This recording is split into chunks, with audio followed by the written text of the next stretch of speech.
네, 은혜를 많이 누리시기를 바랍니다. 할렐루야. 네. 우리가 이제 2월 들어서 이제 새해를 또 맞았는데, 2월 들어서 우리가 나눌 주일 예배의 말씀은 하나님의 성전을 바로 세우라, 그런 제목을 가지고 우리 4주간 하나님의 말씀을 좀 같이 나누기를 원합니다. 저희 교회가 창립 20주년을 맞이해서 이제 하나님의 뜻과 비전을 묻는 가운데에 하나님은 어떻게 우리에게 20주년을 이제 맡기를 원하실까? 그런 질문들을 제가 자주 했습니다. 저에게, 하나님에게. 근데 하나님께서는 오늘 이 말씀을 통해서 2가지 차원에서 올 한 해를 준비했으면 좋겠다, 그런 말씀을 저희에게 주시는 것입니다. 2가지 차원에서, 첫 번째 차원은 뭐냐면 하나님 앞에서 내 자신에 대해서 물어라. 하나님 앞에서 내 자신이 어떤 존재인지를 물어라 말씀하고, 2번째는 하나님 앞에서 이 다사랑 교회를 바로 세워라. 2가지 차원에서 하나님께서 20주년을 우리에게 명령하시는 것 같습니다. 그래서 오늘 그런 관점을 가지고 말씀을 좀 나누기를 원합니다. 첫 번째, 하나님 앞에서 나의 모습은 어떤가? 어떻습니까?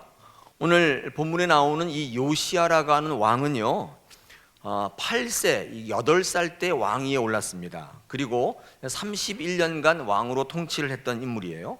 그러니까 어린 나이에 왕이 되었던 인물이죠. 8살이면 굉장히 어리지 않습니까? 우리나라 같은 경우는 단종 같은 경우가 그렇죠. 단종이 몇 살에 왕이 됐죠? 네, 잘 모르시죠? 저는 그런 생각 이제 해봤어요. 아니, 우리나라 왕도 모르는데 요시야를 알 필요가 있겠는가? 누가 저한테 그런 질문을 하더라고요. 네. 나는 우리 할아버지, 고조 할아버지, 증조 할아버지 이름도 모르는데 다윗 이런 이름 다 알고 있잖아요. 참 아이러니하죠. 이게 믿음인 것입니다. 여러분, 단종은요, 그러니까 12살이죠. 12살. 12살 때 왕이 되었던 인물입니다. 너무 어려서 왕이 되었기 때문에 잘 몰랐어요. 몰라가지고 결국 숙부였던 수양대군에게 이제 휘말려서 이제 희생이 되지 않습니까? 너무 어려서 잘 몰랐단 말이에요. 여러분, 그런데 요시야 같은 경우는 8살에 왕이 되었기 때문에 단종보다도 더 어렸는데, 요시야 왕의 평가는 어떤가?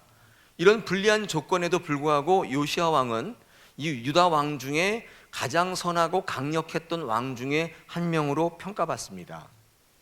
나이가 어렸지만, 불리했지만 그 험한 정치 권력 한복판에서 살아남았어요. 그뿐만 아니라 역사가 평가하는 가장 선하고 강력한 왕으로, 좋은 왕으로 평가를 받았다는 거예요. 여러분, 그 힘이 어디서 왔을까요? 단종처럼 끝날 수도 있었는데 그 험한 약육강식의 정치 이 권력이 한복판에서 살아남았다고요. 오늘 3절을 보시면요, 우리 오늘 역대하 34장 3절에 보시면 이 요시야 왕의 이 왕위 과정, 이 왕정이 어떻게 흘러갔는가를 잘 설명하고 있는데, 즉위 8년, 그렇죠? 요시야 왕이, 오늘 3절은 읽지는 않았습니다. 한번 34장 3절로 가보시면요, 이 요시야 왕이 오른 지 8년이죠. 즉위 8년 때, 그러니까 몇 살 때죠? 16살이죠. 16살 때 어떻게 됐다고 얘기합니까? 그의 조상 다윗의 하나님을 비로소 찾았다, 그렇게 되어 있습니다. 그리고 또 아랫줄에 보면 제 12년, 그러니까 즉위 12년에는 어떻게 됐다고요? 유다와 예루살렘을 비로소 정결하게 했다. 12년이면 몇 살 때죠? 20살이죠. 20살. 그리고 오늘 읽은 8절로 한번 가보겠습니다. 34장 8절에 가니까 요시야가 왕에 오른 지 몇 해? 18해죠. 18년 때 요시야의 나이 26살입니다. 26살 때 그가 여호와의 성전을 수리하려고 마음을 먹었다, 그렇게 되어 있습니다. 여러분, 16살이면 뭐 알아요? 지금 우리 나이로 하면 몇 살이죠? 뭐 어디에 해당되죠? 중학교 2학년인가요? 중3이죠. 중3. 여러분, 가정에 혹시 중3짜리 아들이나 손자 있습니까? 어때요? 완전히 철부지죠. 여러분, 지금으로 말하면 중3인데 이 중3이 뭘 알겠습니까? 근데 신기하게도 요시야 왕은 16살 때부터 하나님을 찾기 시작했다, 그렇게 되어 있습니다. 근데 어떤 하나님인가 하면 다윗의 하나님을 비로소 찾았다고 성경은 지금 기록하고 있습니다. 저는 요시야 왕이 그 어린 나이에도 불구하고 그 정치, 이 권력의 한복판에서 살아남았던 이유가, 이 결정적인 이유가 바로 여기 있다고 생각이 됩니다. 요시야 왕은 하나님을 붙잡았는데 어떤 하나님을 붙잡았는가? 이 다윗의 하나님을 붙잡았습니다. 여러분, 다윗의 하나님은 어떤 하나님인가 하면요, 한번 생각해 보십시오. 다윗이 어떤 하나님을 붙잡았는가? 다윗은요, 막내였고 그리고 어렸고 주목받지 못하던 인물인데 하나님은 그 다윗을 선택했다고요. 세상 사람들처럼 세상적인 기준과 판단과 조건으로 선택한 게 아니라 아주 불리한 조건에 있는 하나님의 사람을 들어 쓰시는 그 하나님을 의지했어요. 자기 형편이 그렇기 때문에 하나님이 이런 다윗을 들어 쓰시는구나, 그러면 나도 들어 쓰시겠구나. 여러분, 그 하나님을 붙잡았다는 거예요. 힘들고 어려울 때마다, 그리고 늘 대신하여 싸워주시는 하나님, 그 하나님을 또 붙잡게 됐습니다. 그렇기 때문에 다윗은 골리앗 앞에서 큰 소리 치면서 싸울 수 있었고, 매번마다 전쟁 때마다 대신하여 싸워주시는 하나님으로 인하여 승리할 수 있었다는 거예요. 여러분, 이게 다윗의 하나님인데 이 요시야가 그 열조였던 다윗의 하나님을 붙잡았다는 거예요. 굉장한 식견이고 굉장한 이 안목 아닙니까? 그 하나님을 나의 하나님으로 받아들였다는 거예요. 역사책이나 기록되어 있는 이 다윗의 하나님을 이런 하나님이네 이렇게 한 게 아니라 그 하나님을 실제 나의 하나님으로 받아들여 버렸어요. 다윗의 하나님이 내 하나님이 되었고 다윗이 내가 된 거예요. 이 결정적 이유입니다. 어린 나이지만 불리한 조건이지만 호시탐탐 왕위를 노리는 많은 사람들의 그 약육강식의 정치 권력 한복판에서 그가 승리할 수 있었던 이유는 다윗의 하나님을 내 하나님으로 받아들인 거예요.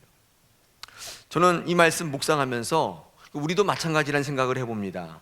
다윗의 하나님을 우리의 하나님으로 받아들이면 돼요. 그 문제 해결되는 거예요. 수많은 불리한 환경, 많은 조건들에 있었던 믿음의 선진들이 말도 안 되게 승리했던 이유가 바로 이거예요. 이 결정적 이유입니다. 다른 방법이 있는 게 아니에요. 그 하나님을 나의 하나님으로 받아들이시는 거예요. 어떠십니까? 여러분, 불리하지 않습니까? 여러분 인생의 조건들이, 상황이 좋지 않지 않습니까? 다른 거 없어요. 이 다윗의 하나님을 붙드시면 되는 거예요. 이 요시야가 이 사실을 16살 때 깨달은 거예요. 그래서 그 하나님을 붙잡은 거예요. 여러분, 그 인생의 역전의 키가 여기 있고 이 반전이 여기 있어요. 자꾸 내가 하려고 하니까 안 되는 경우가 참 많이 있다는 것입니다. 더불어서 요시야 왕을 우리가 묵상할 때 생각해보면서 놓치지 말아야 할 게 하나 있는데 이거예요. 요시야 왕이 은혜가 참 충만한 왕이었는데 왜 그렇습니까? 그 어린 나이에 그렇다면 어떻게 다윗의 하나님을 붙잡을 생각을 하게 되었을까요? 중3짜리 철부지인데, 그렇지 않습니까? 엄마 아빠의 응석바지로 커야 될 나이인데 그 나이에 어떻게 다윗의 하나님을 붙잡을 생각을 했을까? 여러분, 그것은 정말 은혜입니다. 은혜인데 왜 은혜냐면 그거 아무나 할 수 있는 게 아니에요. 중3이라고 할 수 있는 게 아닙니다. 왕이라고 할 수 있는 건 아닙니다. 왜 그럴 수 있었는가? 그건 이유는 한 가지예요. 이 요시야 왕이 고난 가운데 있었기 때문입니다. 불리한 조건 때문이었어요. 사실은 나이가 너무 어리고 돈 눈이가 없고 어떻게 하면 그 왕위를 빼앗을까, 그 노리는 사람들이 참 많은 그런 가운데 있었단 말이에요. 너무 나름대로 힘들고 어려운 조건들이었습니다. 뿐만 아니라 이 요시야 왕의 아버지는 아몬 왕인데 이 아몬 왕이 어떻게 죽었냐면 이 부하들에게 암살당했습니다. 암살당했거든요. 그러니까 아픈 기억이 있는 거예요. 트라우마가 있어요. 여러분, 그런 이 트라우마를 안고 요시야가 그 8살 나이에 제대로 왕위를 할 수 있었을까요? 한번 생각해 보십시오. 많은 사람들은 이런 조건 때문에 이 요시야 왕이 결국은 실패할 수밖에 없을 거다, 아마 이렇게 생각했을 겁니다. 그런데 요시야는 달랐어요. 오히려 그것 때문에 하나님을 붙잡게 되었어요. 그 어린 나이에 그 불리한 환경 때문에 망하는 것이 아니라 오히려 하나님을 붙잡게 되더라는 것입니다. 이런 무거운 것이 누르고 있으면 이 자세가 낮아지지 않습니까? 무거운 것을 쥐고 있으면 자세가 낮아지죠.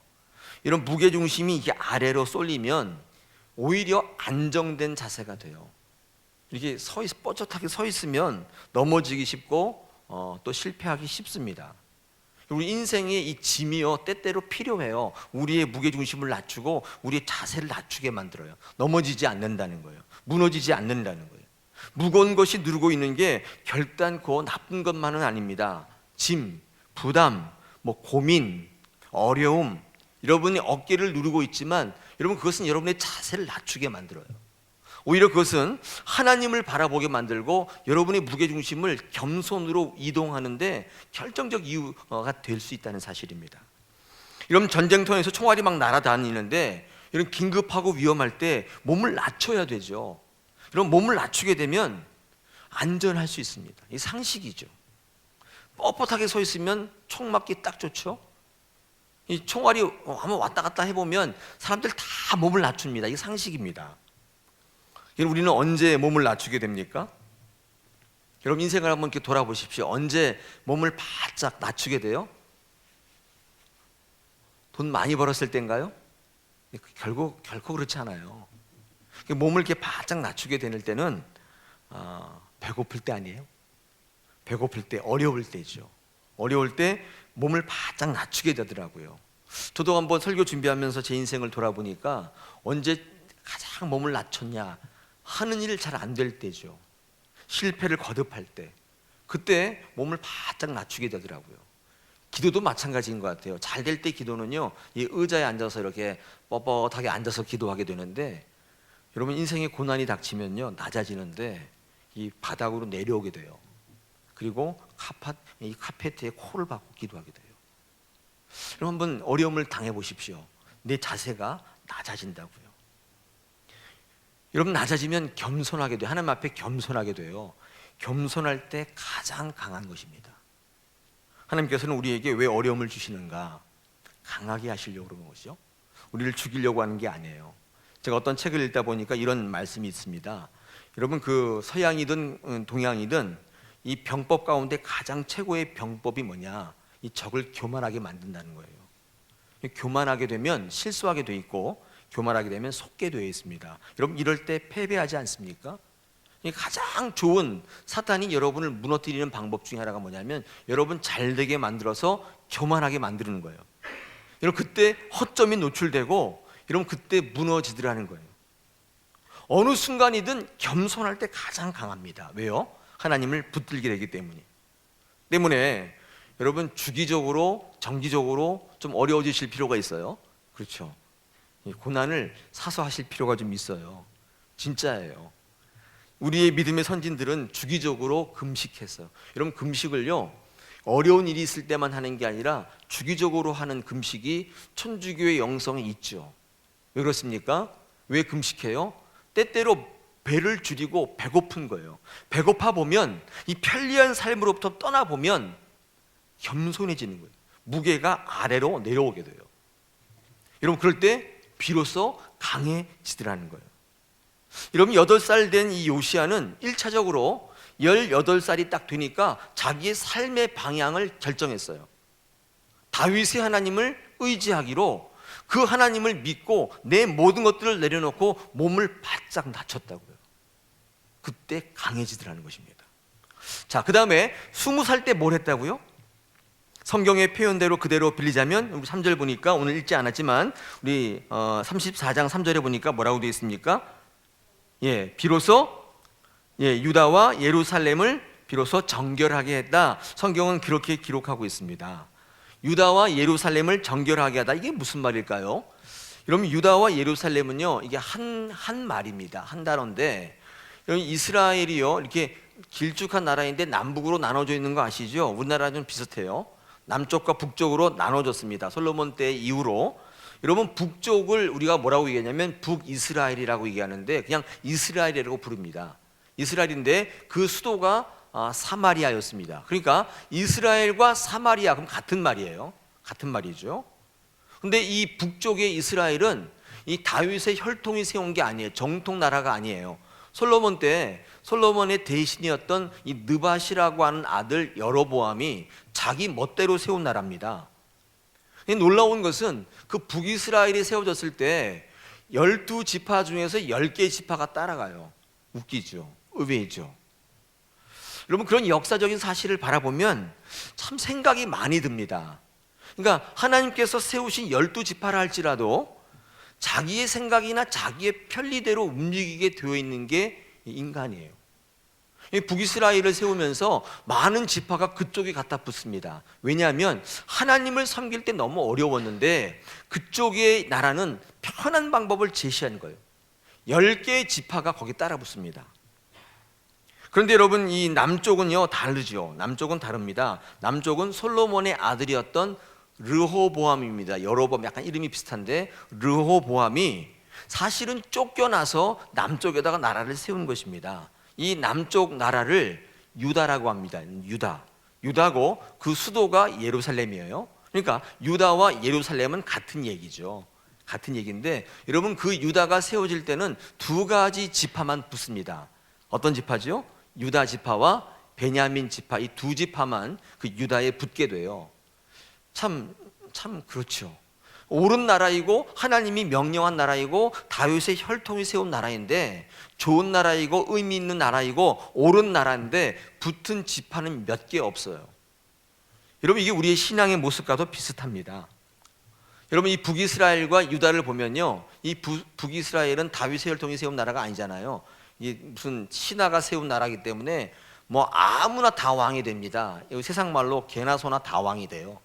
쿠데타 일어나면 또 뭐 이 사람이 왕 됐다가 또 저 사람이 왕 됐다가 뭐 난리인데, 여러분, 유다는 가만히 보면 왕들이 바뀔 때 단 한 번도 다윗의 혈통이 아닌 사람이 왕이 된 적이 없어요. 뭐 쿠데타가 일어나서 왕이 죽기도 하지만 궁극적으로는 다 이 다윗의 혈통의 사람이 왕이 되는데, 아까 제가 이 요시아의 아버지 아몬도 이 부하이에서 암살당했다 그랬잖아요. 근데 이 암살당했는데 이 암살당한 이 쿠데타를 진압한 게 누구냐면 이스라엘 백성이에요. 유다 백성들이 그 쿠데타를 일으킨 그들을 다 끌어내려요. 그리고 이 어린 요시아를 왕으로 추대한 것도 사실 백성들이에요. 전통이 이렇게 무섭다는 거예요. 백성들이 허용하지 않아요. 저는 이런 사실들을 성경에서 확인할 때 우리 교회가 이 전통이 굉장히 중요합니다. 어려움이 있을 때, 분란이 있을 때 이 전통이 있는 교회들은 흔들리질 않아요. 믿음의 선진들이 있는 교회들은 흔들리질 않아요. 물론 어려움이 있을 수 있죠. 환란이 있을 수 있지만 교회가 무너지는 법이 없습니다. 우리 북이스라엘과 남유다를 묵상해 보면서 그런 차이가 있구나. 저는 우리 다사랑 교회가 이런 전통이 세워졌으면 참 좋겠습니다. 하나님의 말씀, 하나님의 명령, 하나님의 의도가 성도들에 의해서 지켜지고 성도들에 의해서 세워지는 교회, 멋있지 않습니까?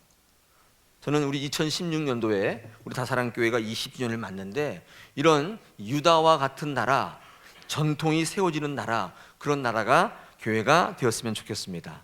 여러분, 그래서 유다와 예루살렘을 정결케 했다는 말은 뭐냐면, 이 정결케 하다는 이 타헤르라고 하는 히브리 말은 원래의 뜻으로 돌아가다는 뜻이에요. 순수하게 되다, 그런 뜻이거든요.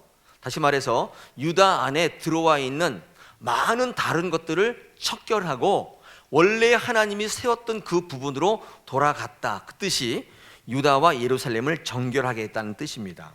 자, 그러면 요시아 왕은 이 정결케 하는 내용으로 무엇을 했는가? 이 두 가지를 했습니다. 첫 번째가 오늘 성경에 보니까 우상을 전부 없앱니다.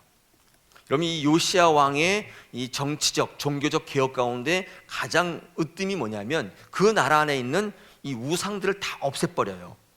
바알의 제단을 헐고 이 바알상 위에, 이 제단 위에 있던 태양상도 찍어서 없애버리고 이 아세라 목상을 빻아가지고 가루를 만들어가지고 이 제사하던 사람들이 무덤에 다 뿌리고, 그렇죠?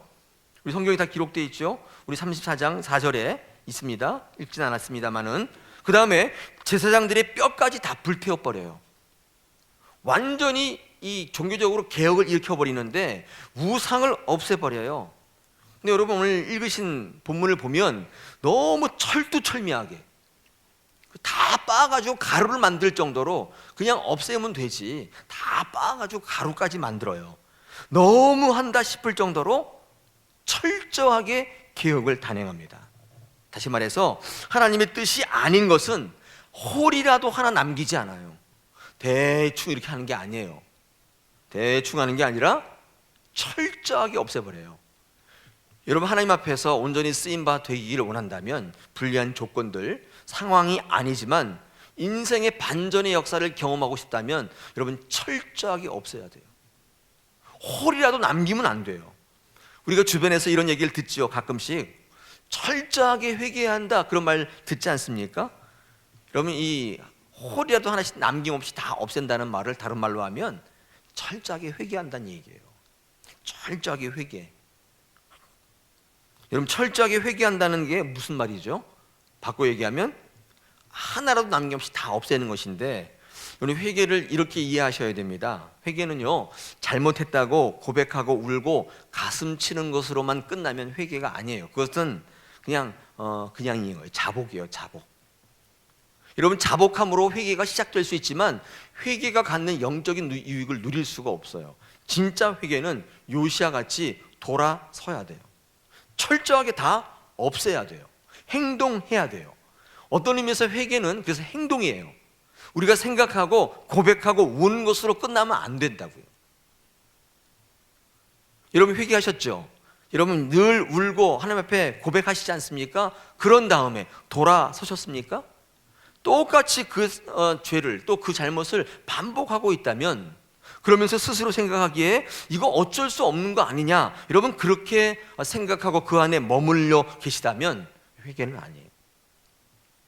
회개는 옛날 일로부터 돌아서는 거예요. 그래서 다시금 그것을 반복하지 않는 거예요.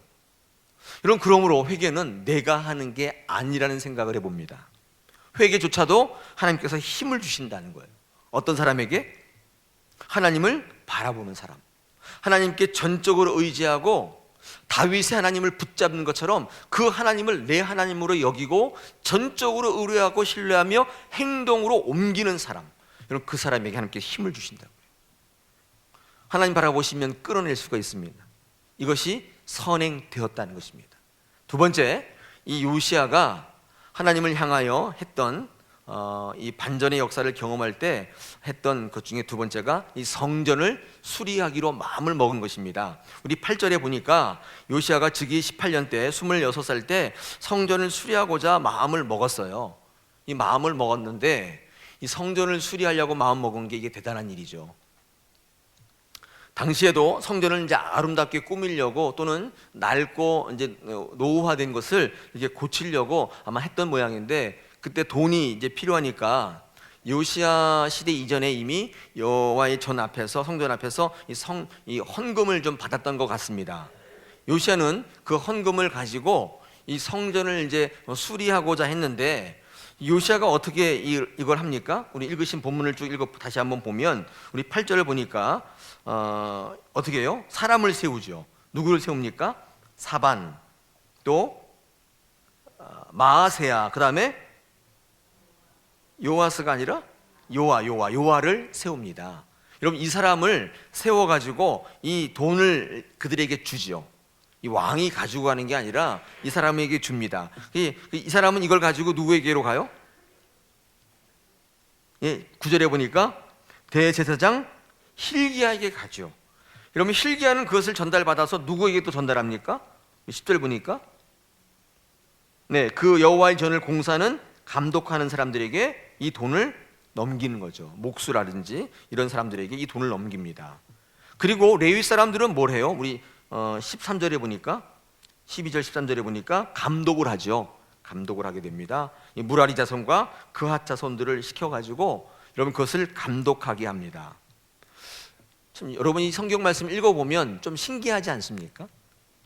요시야가 하나님을 기쁘시게 하고 하나님을 전적으로 의지하고 그 불리한 조건 가운데 하나님의 뜻에 합하기 위해서 20살 되던 해에, 26살 되던 해에 이제 성전을 수리하기로 딱 마음 먹었는데, 그러면 뒤에 어떤 내용이 나와야 정상이죠? 뭐 대들보를 고치고 문을 다시 달고 우리 3층을 다시 이렇게 방으로 만들고, 그렇지 않습니까? 우리 1층을 다시 실내로 만들고, 여러분 이런 내용들이 나와야 되잖아요. 그렇죠? 네. 근데 그런 내용이 없어요. 그런 내용은 거의 없고, 이 성경의 목소리는 뭐냐면 이렇게 이야기합니다. 성전을 수리하긴 했는데 그러니까 무엇이 중요한가? 이런 절차와 질서가 중요하다고 이야기하고 있어요. 그러니까 무엇을 고쳤냐? 그걸 얘기하는 게 아닙니다. 하나님의 성전이 성전다워지려면, 수리하려면 반드시 질서대로 움직여야 한다는 사실을 우리에게 얘기해요. 질서대로 하연. 어떻게 고쳤는가 그 내용이 나와 있지 않고, 더 중요한 게 뭐냐면 무엇을 어떻게 고쳤냐 보다도 누가 어떤 형식으로 어떤 절차로 했느냐. 여러분, 이것이 더 중요하다는 이야기를 우리에게 하고 있어요. 다시 말해서 하나님이 성전을 수리하라고 할 때 이 수리하라고 내용이 어떤 거예요? 대들보예요? 문짝이에요? 아니라는 거예요. 틀어져 있는 질서를 바로잡으라는 거예요. 우리에게 이 말씀을 하고 있습니다. 성경 본문은 성전을 수리하는 것도 중요하지만 실제로 뭘 수리해야 되느냐? 질서를 바로잡고 하나님과의 관계를 회복하는 게 성전을 수리하는 것에 앞서 행해져야 돼요. 요시야의 개혁은 성전의 질서를 바로잡는 것으로부터 나타났어요. 오늘 본문 10절과 11절을 다시 한번 보겠습니다. 여러분, 여기 보니까 어떻게 되어 있습니까? 제가 한번 읽어볼게요. 그 돈을 여호와의 전 공사를 감독하는 자들의 손에 넘기니 그들이 여호와의 전에 있는 일꾼들에게 주어 그 전을 수리하게 하되, 이렇게 되어 있어요. 그 다음에 11절, 곧 목수들과 건축하는 자들에게 주며 다듬은 돌과 연접하는 나무를 사며 유다 왕들이 헐어버린 성전을 위하여 들보를 어떻게 해요? 만들게 하며, 그렇게 되어 있어요. 제가 지금 무슨 말씀을 드리고자 하냐면 이 10절과 11절에 나타난 동사가 이게 이제 우리 히브리 문법으로 얘기하면 이게 이제 강조송태라고 되어 있는데, 히브리 단어는 여러 가지 형태가 있습니다. 뭐 푸알도 있고 뭐 히피엘, 뭐 푸알 히알 여러 가지가 있는데 이 강조 수동태로 되어 있어요. 수동태예요. 다시 말하면 뭐예요? 그렇게 하게끔 하라는 거예요. 다시 말하면 그 전에는 그렇게 하고 있지 않았다는 거예요. 아무나 막 했어요. 뭐 헌금도 이 사람 저 사람 다 꺼내서 가져가고, 뭐 수리 같은 거 있으면은 뭐 아무나 와서 막 고치고, 이러면 이렇게 마음대로 했는데 지금 그렇게 하지 말고 하나님이 주신 말씀대로 절차와 질서를 회복하여 그렇게 하게 하라. 푸알형 동사, 강조수동태예요. 아무나 아무렇게나 되는 대로 편리대로 하는 게 아니라 하나님의 성전은 질서대로 해야 한다는 거예요. 하나님의 성전의 개혁은 질서를 바로잡는 것으로부터 시작해야 한다고 우리에게 말씀하는 거예요. 여러분, 그렇게 할 때 어떤 일이 벌어집니까? 14절입니다.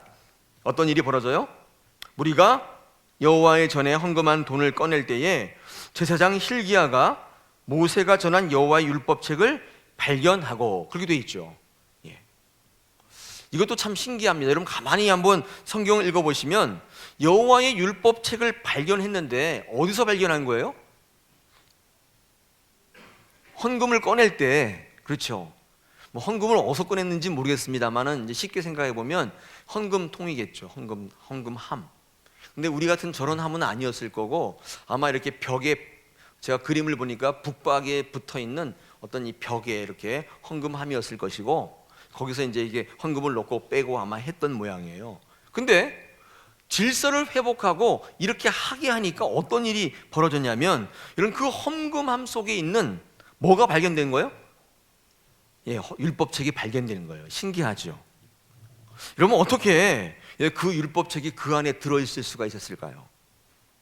여러분, 이 율법서는 사가들은요 신명기서였을 가능성이 크다고 얘기합니다. 신명기가 발견된 거예요, 그때. 여러분, 이 말씀을 통해 우리에게 뭘 얘기하는 것입니까? 뭘 의미해요? 예, 헌금을 뭐 그만큼 많이 안 해가지고 헌금을 이게 열 일이 별로 없었다, 뭐 그런 뜻도 될 수 있겠지만 헌금 많이 하셔야 되겠죠. 근데 여러분, 이것은 그런 뜻이 아니라 헌금을 꺼낼 때 그 전에 아무나 꺼냈다는 거예요. 아무나 꺼내는데 그 사람이 그 율법책을 봤을까요? 봤겠죠. 그런데 그게 율법책인 줄 몰랐다는 거예요. 아, 당연히 그 안에 무슨 고서가 있는 거로구나, 이렇게 생각했던 거죠. 질서가 없었던 거예요. 이 사람 저 사람 다 한 거예요. 그 율법서라는 걸 몰랐어요. 오늘 본문은 이 율법서가 아주 은밀한 장소에서 발견되었다, 그렇게 기록하고 있지 않아요. 헌금함에서 놀랍게도 발견된 거예요. 늘 있는 그 자리, 매일 여러분은 그 함 속에 있었다는 거예요. 여러분, 이런 의도로 보아 대제사장 hil기야가 그것을 감독하고 그 헌금을 꺼낸 일에 관여했는데, 지체 높은 이 대제사장은 사실 그런 일을 안 했던 모양이에요, 그전에는. 근데 하나님의 돈은, 하나님의 헌금은 대제사장이 관리하고 감독하는 하나님의 질서를 딱 회복했는데, 여러분, 그 함을 딱 열었을 때 hil기야가 뭘 본 거예요? 그 율법책을 본 거예요. hil기야는 그게 신명기라는 사실을 알아내는 거예요. 이 율법서를 보면 이 대제사장의 눈은 다르지 않습니까? 일반 성도님과 다르겠죠. 딱 봤는데 꺼내 보니까 이거 율법책인 거예요. 여러분, 그동안 그것을 알아보는 사람이 없었다는 것입니다. 왜요? 의례적으로 그 안에 있던 것으로 아는 거예요. 하나님의 질서를 회복하면 이런 영적인 유익이 있어요. 하나님이 정해놓은 질서를 우리가 잘 지키면 이게 아무리 무익해 보여도, 비생산적이고 비효율적이고 비합리적으로 보여도, 여러분, 하나님이 숨겨놓은 유익을 발견해낼 수가 있다는 거예요. 우리가 함부로 하나님의 질서를 바꿀 게 아니에요. 그동안 그 안에 늘 잠자고 있던 율법책이 발견이 된 것입니다. 여러분, 이 율법책을 왕에게 전달하고 이 왕이 그 말을, 이 율법책을 들을 때 옷을 찢고 회개하게 되었다. 우리 19절에 보니까 이 요시야가 그 말씀을 들을 때 어떻게 해요? 듣자마자 자기 옷을 찢더라, 그렇게 기록하고 있지 않습니까? 여러분, 이 요시야 왕은 율법에 따라 이 율법책을 함부로 해석하거나 자기 유익에 따라 덧붙인 게 아니라 이것을 들고 또 누구에게 갑니까? 여호와께 물었다. 우리 21절에 보니까 이 요시야 왕은, 여러분, 이 말씀을 생각하면서 이 말씀이 진짜인가를 어떻게 해요? 여호와께 물었다. 물으라, 그렇게 되어 있죠. 그렇죠? 여러분, 이 여호와께 묻는다 할 때 하나님, 이게 어떤 것입니까? 그렇게 물은 게 아니라 질서를 따라갔는데 누구에게 간 거예요? 여선지자 훌다에게 갔습니다.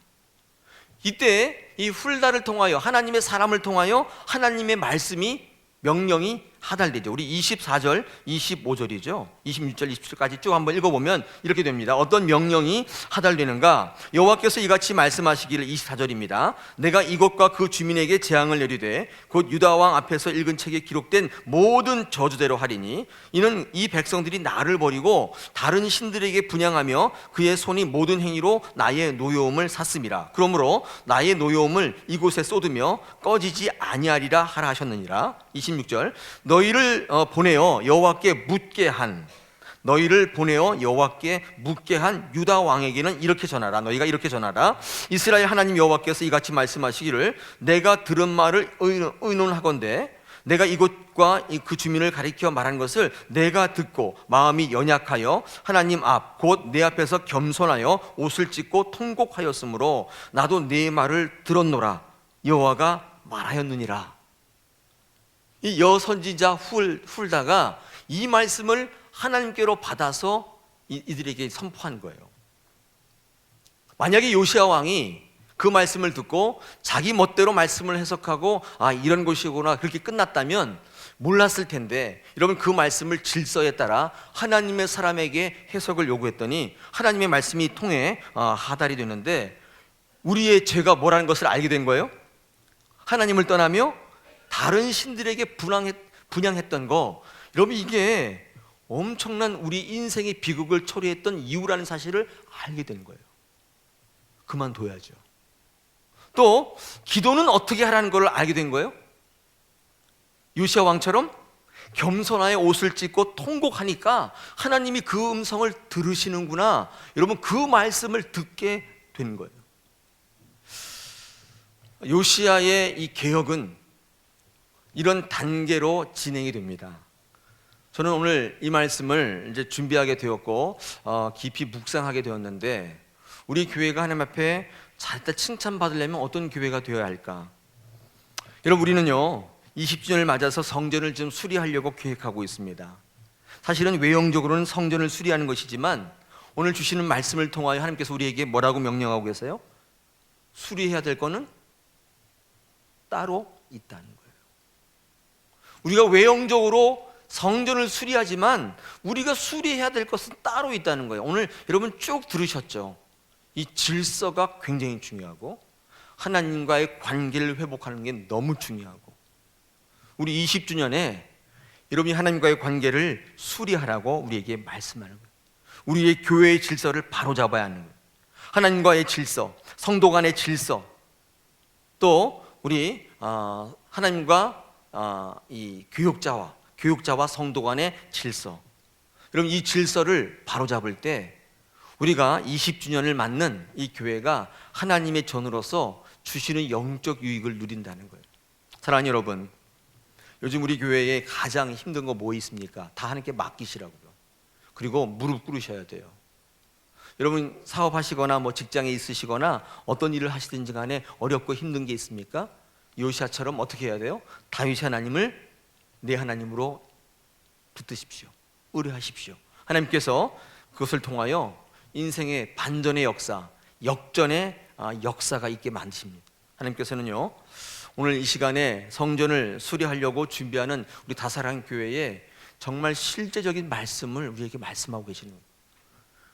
우리 한번 기도하기를 원합니다.